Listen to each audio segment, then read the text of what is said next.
शलोम शलोम शलोम। प्रभु यीशु मसीह नासरी के नाम में।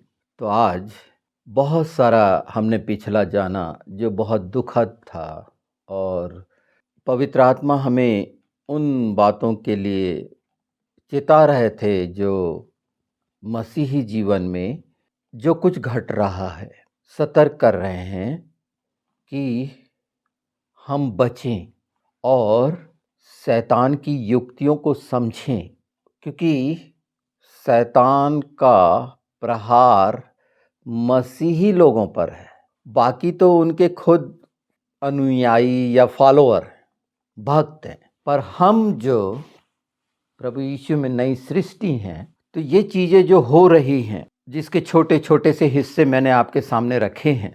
जैसे समय आया, ये 6 महीने का समय जो मेरे जीवन का था, इतनी गंदी गंदी बातें सुनने का था जो सुना, चाहे वो मणिपुर के संबंध में हो चाहे इसके पहले इस्लाम जगत की हो, उसकी शिक्षाओं की हो जिस पर डिबेट होता है, और क्रिश्चियंस के बारे में उनकी क्या विचारधारा है। हम मसीही विश्वासियों को, क्राइस्ट को मानने वालों को, वो किस रीति से लेते हैं या जलील करते हैं, या वो सब की हम जो हैं, शैतान ये चाहता है कि हम कुछ नहीं हैं। वो ये डालना चाह रहा है कि मसीह लोग कोई मायने नहीं रखते, और इसीलिए उनको गंदी गंदी उपमाएं दी जाती हैं, उनको टारगेट किया जाता है। बहुत ही गिरे हुए स्तर पर उनकी विचारधारा, जैसे इस्लाम या पाकिस्तान में जो क्रिश्चियन को ईसाई बोलते हैं। ईसाई मतलब भंगी। आपको ताज्जुब हो रहा होगा ना, क्योंकि ईसा को मानने वाले ईसाई कहलाते हैं। कुरान का ईसा, हमारा प्रभु यीशु नहीं, बाइबल का प्रभु यीशु जीसस नहीं, उनके कुरान का ईसा, इसीलिए उसको वैसा लेते हैं। ईसाई मतलब छूत। जैसे हमारे हिंदुस्तान में छुआछूत, बड़ी कौम छोटी कौम, वही हाल क्रिश्चियंस का है पाकिस्तान में, कि अगर वो चाय पी लें, मस्जिद की दीवार को छू लें, जूड़ा कहा जाता है, भंगी कहा जाता है, ईसाई कहा जाता है। ईसाई कहा जाता है, ध्यान से सुनिए।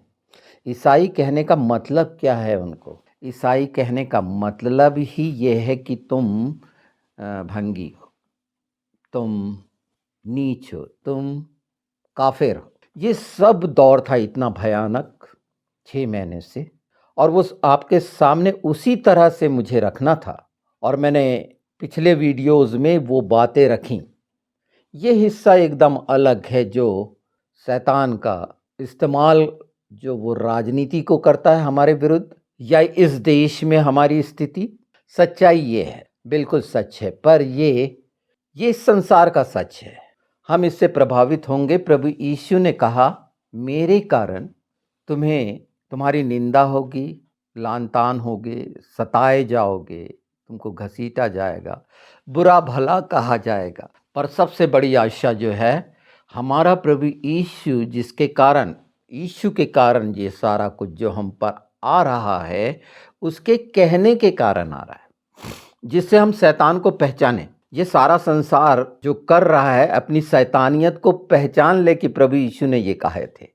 दूसरा हिस्सा ये बड़ा खूबसूरत है कि वो नाम जो प्रभु यीशु का है, यीशुआ, सबसे ऊपर बैठाया गया, चाहे स्वर्ग में या पृथ्वी में, सबसे ऊपर अव्वल किया गया।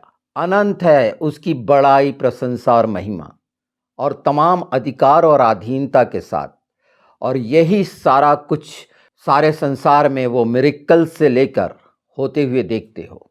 निश्चित उनने मणिपुर में इतना भयानक दुष्कर्म किया, व्यभिचार के साथ विभत्स, घिनौनों शैतानों ने एक योजना लगातार बनाकर, और जो कर रहे हैं मसीहों के साथ कर रहे हैं, प्रभु यीशु के साथ कर रहे हैं, और वो उजागर हो गया सारे संसार के सामने। ये सारी चीज़ें जो हुई, पर अब हम उसके आगे चले ना, ये सब हमको पता चल गया कि ये सब शैतान जो हमारा विरोधी है, इन लोगों को विरोधी कर रहा है, पर हमारा काम है प्रेम का प्रेम, और वो सच है। मुकाबला नहीं है। जी चाहे कुछ बोलते रहें, जिंदा खुदा का कोई मुकाबला नहीं।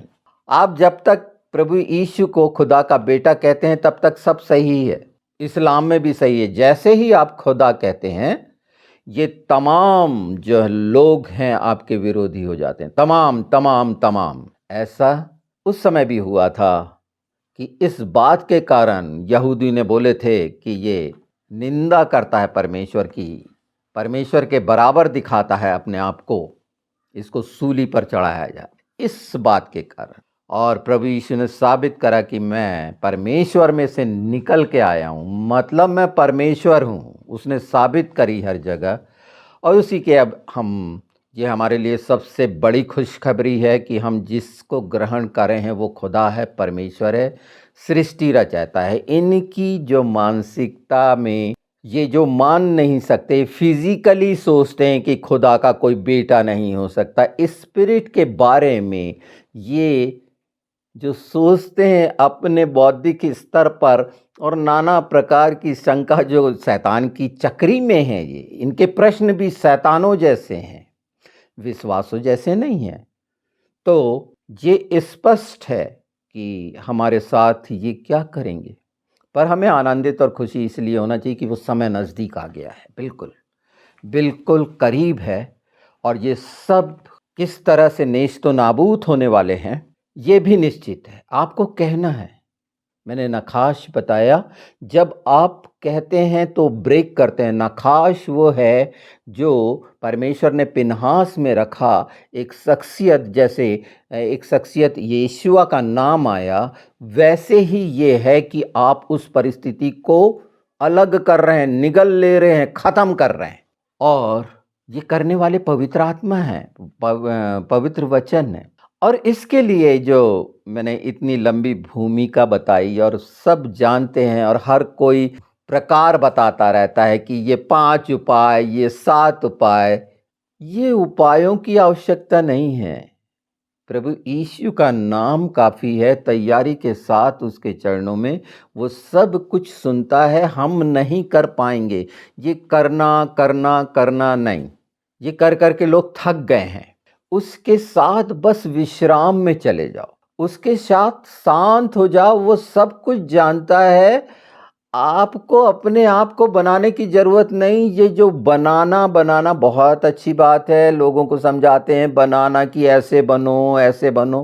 बाइबल में एक शब्द आया, बने रहो, बने रहो। जैसे हमने पिछले उसमें जाना है, ठहरा रहे, और दावा कि नहीं, यीशु मुझसे सबसे ज़्यादा प्यार करता है, प्रेम करता है। और ये सब कह सकते हैं क्योंकि उसने सबसे ज़्यादा मनुष्यों से, हम मनुष्यों की नस्ल से निकले हुए हैं, अलग अलग थोड़ी हैं। पर शैतान किस तरह से कर रहा है, और जो जो हो रहा है इससे भयानक होगा। पूरे प्लान बने हुए हैं गलत संदेश देने के लिए। जो क्लॉगर का इस्तेमाल किया जा रहा है, एआई का, कि वो आपको कैसे कंफ्यूज करेगा। इसके पहले तो इंसान था ही कि हर चीज़ में विरोध बता रहा था।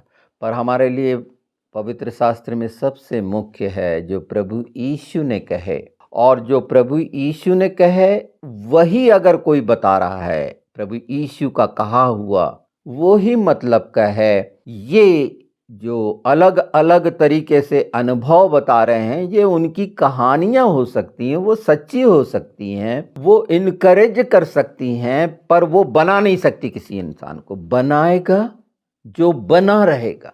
यूहन्ना 15 में बहुत साफ है, दाखलता के वर्णन में, कि तुम अगर मुझ में बने रहो तो फल लाओगे, आपके परिवार में बने रहोगे तो वो सब चीज़ें जो दुष्ट के द्वारा आपको नुकसान पहुंचाने वाली हैं वो दूर होंगी। यीशु का लहू, अगर हम नहीं भी जानते, हमें बोलना भी नहीं आता मान लीजिए, और यीशु को हम पुकार लेंगे, क्योंकि कहा गया है अंत समय में जो उसका नाम ले लेगा वो उद्धार पालेगा। इतनी सामर्थ्य। आप अपने पे भरोसा रखकर, निश्चित भरोसा रखिए अपने काम पे, जिस पे आप पारंगत हैं, जिसमें आप निपुण हैं, बिल्कुल उसकी बात है। पर ये आत्मिक जगत की बात है, कि आत्मा में निर्भरता, इसके पहले मैंने बताया है, निर्भरता में ही परिपूर्णता है।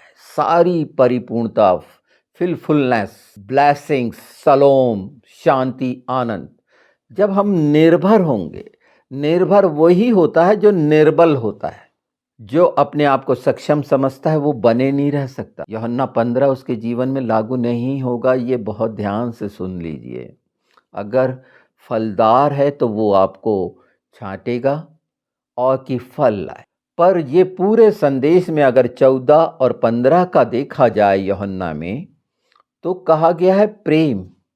अगर प्रेम में बने रहो, प्रेम में बने तब रह सकता है एक इंसान जब आज्ञाकारी होगा।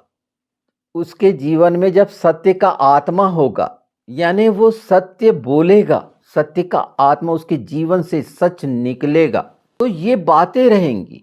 अगर जीवन में, उसके ओठों में, व्यक्तिगत परिवार में अगर सच है, कलीसिया में अगर सच है, चर्च में अगर सच है, डिनोमिनेशंस में अगर सच है, अगर वो सच हैं, मैं बार बार बोल रहा हूं कि वो सब बातें अगर सच हैं और वचन के अनुसार है, तो वो डेवलप होंगे, वो आज्ञाकारी होंगे, उनके अंदर प्रेम रखा होगा और प्रेम उनके जीवन से प्रकट होगा प्रकाश के स्वरूप में।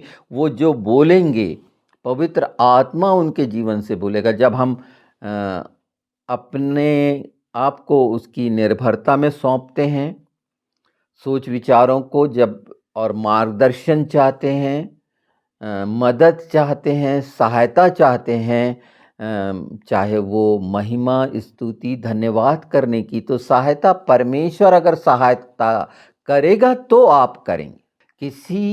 सोचें कि किसी के द्वारा तो जब तक नहीं हो सकता, यीशु के नाम में ही होगा, पर प्रतीति करनी पड़ेगी और यहीं पर मनुष्य हो जाता है।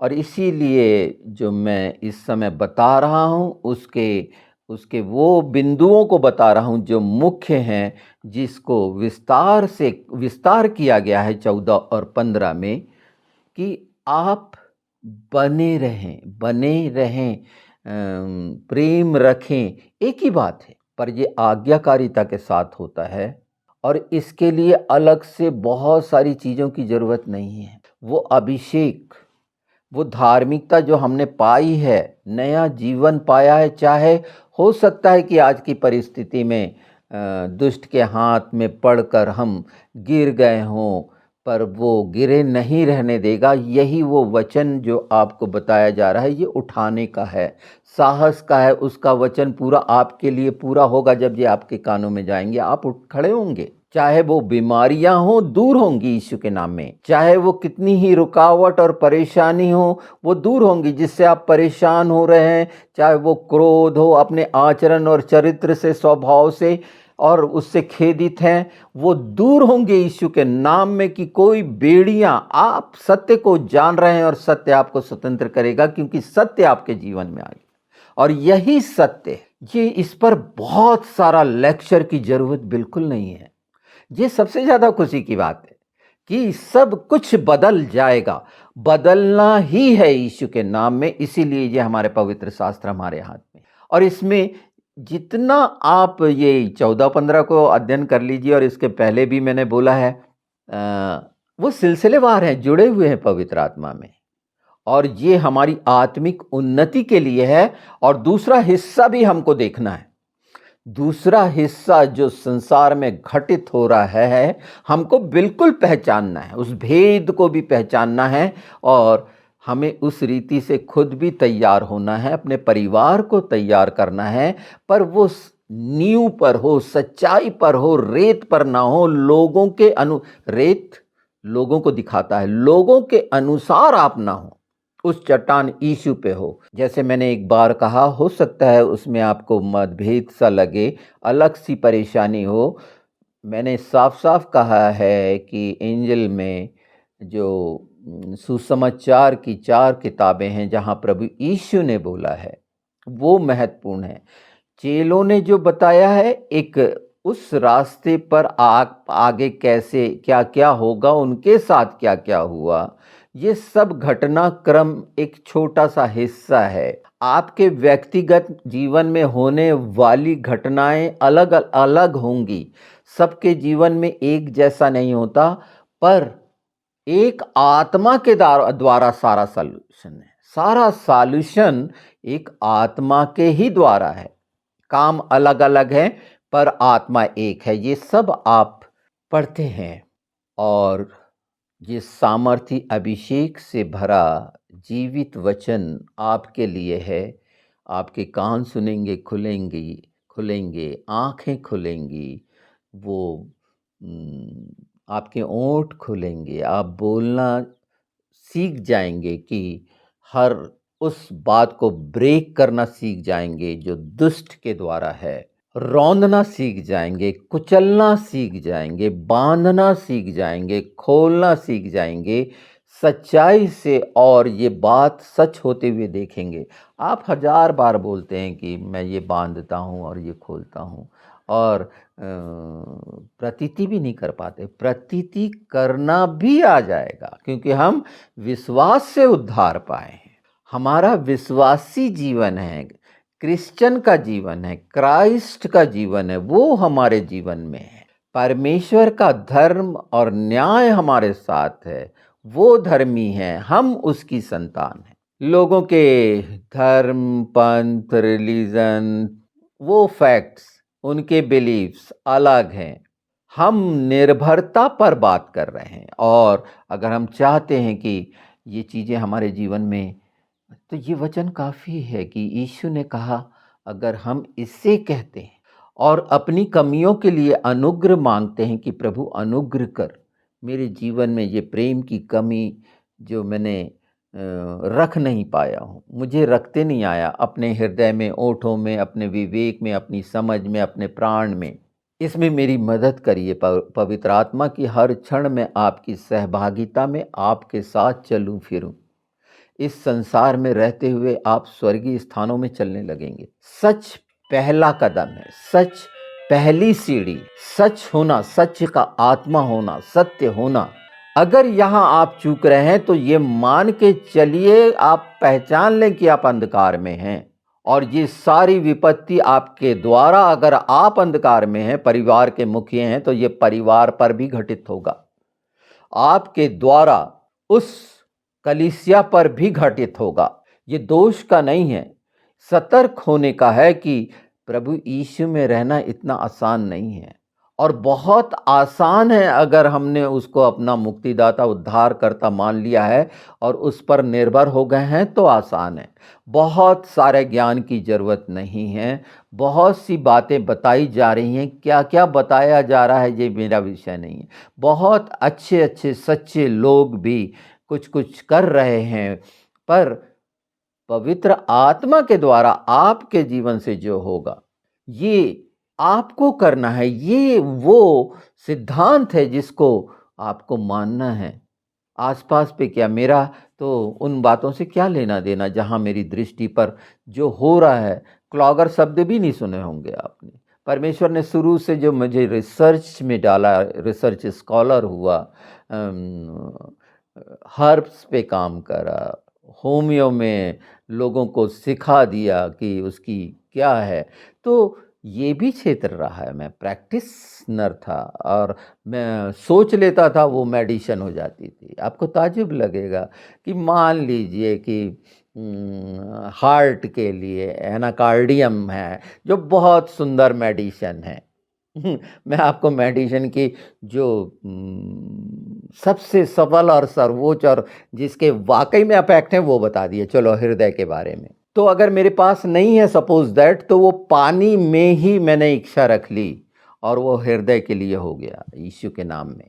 तो ये बहुत साधारण है, ये करके मैंने कब का छोड़ा, लोगों को सिखा दिया, इसमें सिखाया है। आयुर्वेद में 500 ऐसी जड़ी बूटी हैं जो, अगर आयुर्वेद के जानकार हैं, Basu medicinal, Indian medicinal plant की बुक हैं जिसमें पूरा का पूरा उसका विवरण है। वहाँ मैंने ऐसी 500 जड़ी बूटियों के फिगर से, उनके फ़ोटो सहित दिया और उनकी सारी चीज़ों के साथ, कि वो नहीं उनको उसमें शामिल नहीं किया गया क्योंकि जानते तक नहीं थे। ये परमेश्वर महान है, उसकी सृष्टि में इतनी अद्भुत चीज़ें हैं। ज़मीन पे पाई जाने वाली, दलदलों में पाई जाने वाली अलग-अलग हैं। तो जैसे दान वरदान अलग-अलग हैं। ये आपको क्या मैं अपनी ज़्यादा वो बता रहा हूँ कि मैं क्या हूँ, ये बता रहा हूँ? नहीं, अगर मुझे करना रहता तो आज भी बहुत ही नेशनल पोस्टों में हूँ, रहता तो मैं आज WHO में मतलब जिनेवा में होता, रिसर्च स्कॉलर हूँ। पर हाँ, ये सारे कोई काम के नहीं, ये दवाइयाँ सब जाना मैंने बता दिया ना, पानी बन जाता आपका। तो ये समझ, ये करना नहीं, ये अंतिम समय के लिए तैयारी करना, जिसका प्रकाशन है, जो मेरे हाथ में दिया दिया गया है, इस हाथ में कि प्रकाश दे, वो सच्चाइयों को बताए कि अनंत जीवन के लिए आत्मा में प्रवेश ही मुख्य है, बाकी चीज़ें नाश हो जाएंगी। प्रेम हमेशा बना रहेगा, परमेश्वर प्रेम है और उसके प्रेम में बने रहेंगे तो सचमुच में एक मसीही कहलाएंगे। ये घटना करते रहेंगे शैतान, उनको इन बात की समझ नहीं है। तो दोष उस मनुष्य का नहीं है क्योंकि ये शिक्षा नहीं है, वो अपने अपने तरीके से बहुत सी लच्छेदार बातें और हम सनातनी हैं और ये पुराना है और इस पे बड़े मतभेद हैं, ये किंवदंतियों पे। पर हमारे साथ तो सच है।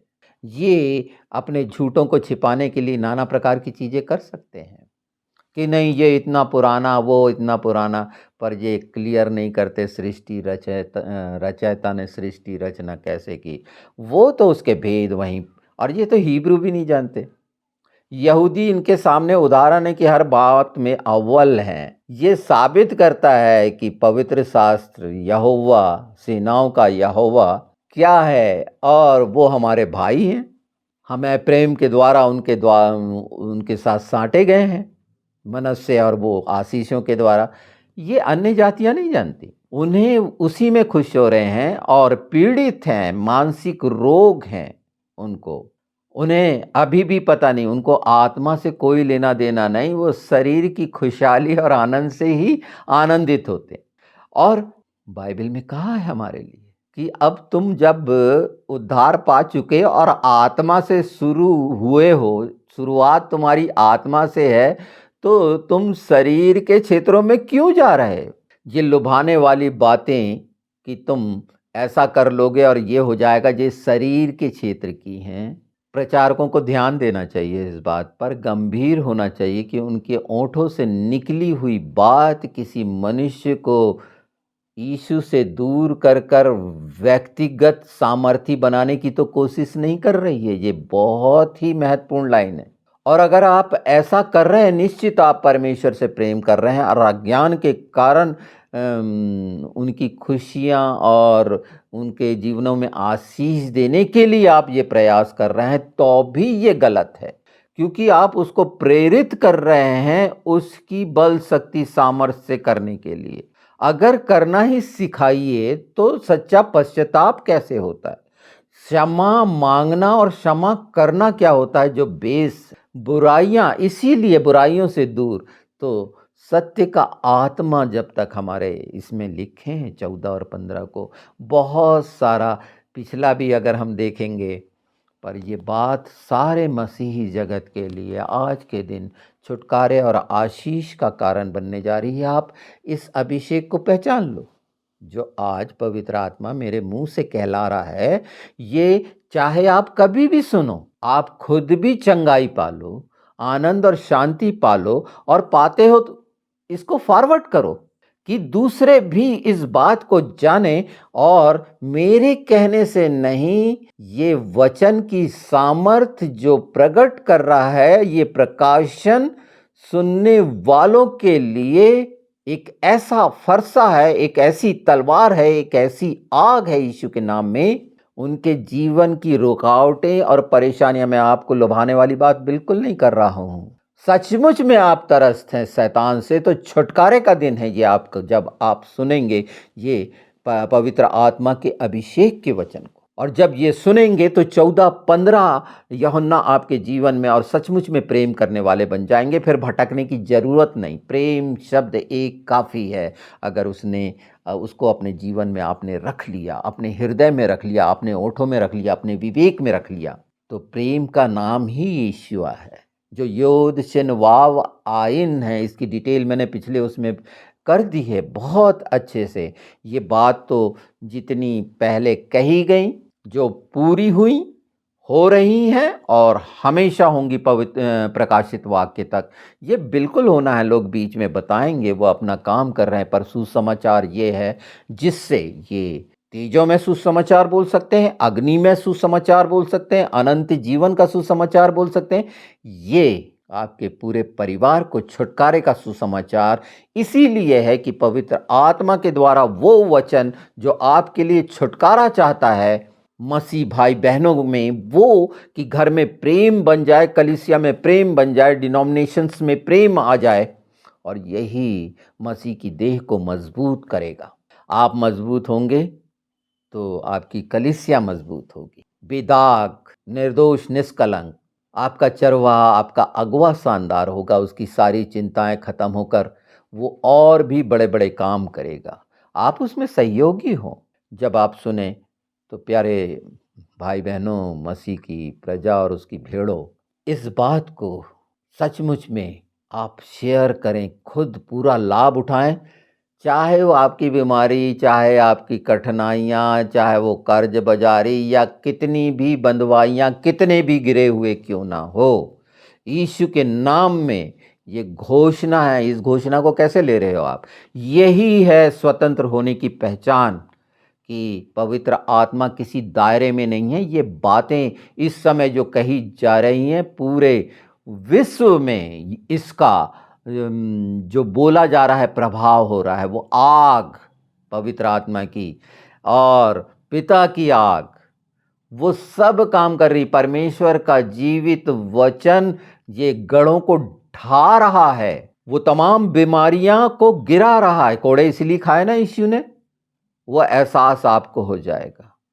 और एक सच्चे प्रायश्चित वाला एक मसीही जीवन जो आप सचमुच में जी रहे हैं, पर परमेश्वर चाहता है, वचन चाहता है कि जीवित जीवन जिए। जब तक आप हैं, आप ठहरे रह सकते हैं। मैंने वचन बताया था आपको पिछले समय में, जब यूहन्ना 21 का बताया था कि ठहरा रहे, तो ठहरे रहोगे, क्योंकि सबसे ज़्यादा आपसे प्रेम करता है, मुझसे प्रेम करता है, जिसने मसीह को स्वीकारा है। लोग तो मैंने पिछला बता दिया ना कि ईसाई शब्द लोगों के लिए कैसा भयानक है, आपको नहीं मालूम कि उसका कितना गंदा मतलब है? आपको नहीं मालूम जब वो आपको ईसाई कहते हैं तो वो आपको क्या कहते हैं? मैं उस ओर नहीं ले जा रहा कि इसके लिए पिटीशन दायर करो कि नहीं, ये हमारा इस तरह से अपमान करते हैं। बिल्कुल ज़रूरत नहीं है। इस संबंध में अदालतों में बहुत कुछ हुआ है, पर आज के ये सुंदर समय में परमेश्वर के ये जीवित वचन, इसी को नखाश बोलते हैं। जो मैंने बोला कि ये सारी चीज़ें ले लेना, यीशु ने सारे पाप अपने अंदर ले लिए और हमको छुटकारा दिया। और वो यही चाहता है कि हमारा जो लेना होगा वो प्रभु यीशु लेगा। लेने वाले सीखो क्या लेते हो। मांगना और लेना, ये कभी कल्पना करे किसी के दर्दों को ले लेना, वो तकलीफों को ले लेना, वो बुराइयों को ले लेना और नाश कर देना। तो लेने वाला हमारा प्रभु यीशु है, आप नहीं ले रहे हैं। ये याद रखिए कि आप सिर्फ माध्यम हैं, उसकी समानता और स्वरूप में रचे गए खूबसूरत कृति हैं आप। और सारी प्रतिभाएं आपके जीवन के अंदर हैं। वो सारा स्वभाव जो यीशु का आपके जीवन में है, आपके जीवन से यीशु प्रकट हो। अपने को प्रकट करने की कोशिश बंद कर दो। हो सकता है कि ये कई बातें ऐसी हों जो ना आए, पर ये अभिषेक आपको नया करेगा और बहुतों के लिए लाभ का कारण होगा और शैतान के लिए सर्वनाश का कारण बनेगा। इसमें आप सहभागी हो जाओ, इसमें आप एक कड़ी बन जाओ, इसके फल आपके लिए भी हों। यीशु के नाम में सबको शलोम शलोम। फिर एक बार दोहरा रहा हूँ मैं चाहता हूँ कि इस बात को आप और कितनी अच्छी रीति से हर चैनल पर लोगों के पास, मसीह के पास चले जाए। मैं यीशु के नाम में चाहता हूँ ये, और आप जल्द से जल्द छुटकारा पाके, क्योंकि कठिन समय के लिए हथियारों से लैस होना आपको ज़रूरी है, जो इफिसियों 4 में सुरक्षा के मिले हैं। और उसके अलावा ये हथियार जो आक्रमण के हैं, आत्मा के हैं, वचन ही आत्मा है, और उसमें जो हथियार है, संसार का फरसा कैसा हो सकता है लोहे का, और उसमें लकड़ी की वो डंडी डली नहीं, पर आत्मिक फरसा कैसा होगा? आत्मिक फरसा क्या काम करेगा? गढ़ों को ढाने का, चूर चूर कर देने का। और परमेश्वर की जो तूफान है, परमेश्वर का जो तूफान मतलब जो हवाएं हैं, पवित्र आत्मा, वो उसको अंदर वो उड़ा के कहाँ डाल देंगी पता नहीं। ये बातें ये लुभाने वाली नहीं, ये सच्चाई है, और ये हमेशा से होते रहे हैं। अपने जीवनों के द्वारा ये बड़े बड़े काम करो और उसकी महिमा करो, पर उसके बिना आप कुछ नहीं कर। बाइबल में लिखा है कि मेरे बिना ये आगे का आप सोचिए, उसमें बने रहोगे, फलवंत हो जाओगे। आपका घर, परिवार, बच्चे, बुजुर्ग, कलीसिया, डिनोमिनेशन, यही आशीष मैं चाहता हूँ सब चर्चों के लिए, कि ये अनुग्रह जो हमें दिया गया वो देधारी हो, प्रत्येक के जीवन में वो वचन देधारी हो, और हम उसकी धार्मिकता में धर्मी कहलाएं, यीशु के नाम में, आमीन।